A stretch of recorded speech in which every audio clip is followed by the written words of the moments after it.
অত্যাধুনিক traffic signal চালু হলো চ্যাংরাবান্ধায়। উদ্বোধন করেন কোচবিহার জেলা পুলিশ সুপার দ্যুতিমান ভট্টাচার্য।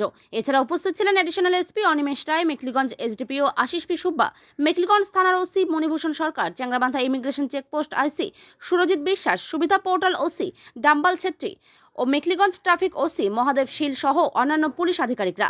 জানা যায়, চ্যাংরাবান্ধা ভিআইপি মোড়ে যাতে কোনো রকম যানজটের সমস্যা এবং সাধারণ মানুষের কোনো অসুবিধা না হয় তার জন্য ট্রাফিক সিগন্যাল চালু করা হলো এবং এই সিগন্যাল অটোমেটিক চলবে। এই প্রসঙ্গে কি বলছেন কোচবিহার জেলার পুলিশ সুপার দ্যুতিমান ভট্টাচার্য, তার বক্তব্য শুনব। স্যার, আজকে যে চ্যাংরাবান্ধা ট্রাফিক সিগন্যাল বলবেন আমাদেরকে? আজকে থেকে আমরা চ্যাংরাবান্ধাতে যে ভিআইপি মোড় রয়েছে, এখানে এটা খুবই গুরুত্বপূর্ণ মোড়। এখানে প্রচুর গাড়ি ঘোড়া যানবাহন চলাচল করে। তো এখানে আমাদের অনেকদিন ধরেই একটা প্রোগ্রাম ছিল। তো আজকে এখানে আমরা যে অটোমেটিক ট্রাফিক সিগন্যাল ব্যবস্থা সেটা চালু করলাম। স্যার কী সিস্টেম চলবে? স্যার কী সিস্টেমে চলবে? এই ট্রাফিক সিস্টেমটা অটোমেটিক ট্রাফিক সিগন্যাল। তো এটাতে যাতে মানুষের চলতে, গাড়ি ঘোড়া চলতে সুবিধা হয় সেটাই দেখা হবে।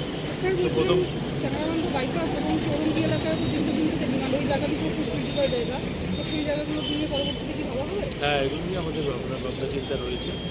এমনিতেও আমরা মেখলিগঞ্জে অনেকটা যে যেগুলো রয়েছে ব্ল্যাক স্পট ছিল জামালদা ওখানে, সেইটাতেও আমরা মৃত্যুহার কমাতে পেরেছি এবং অন্যান্য জায়গাতেও আমরা রোড ইঞ্জিনিয়ারিং করেছি এবং এনফোর্সমেন্টও বাড়িয়েছি, যে কারণে আমাদের ট্রাফিক অ্যাক্সিডেন্টও এখন অনেক কমেছে।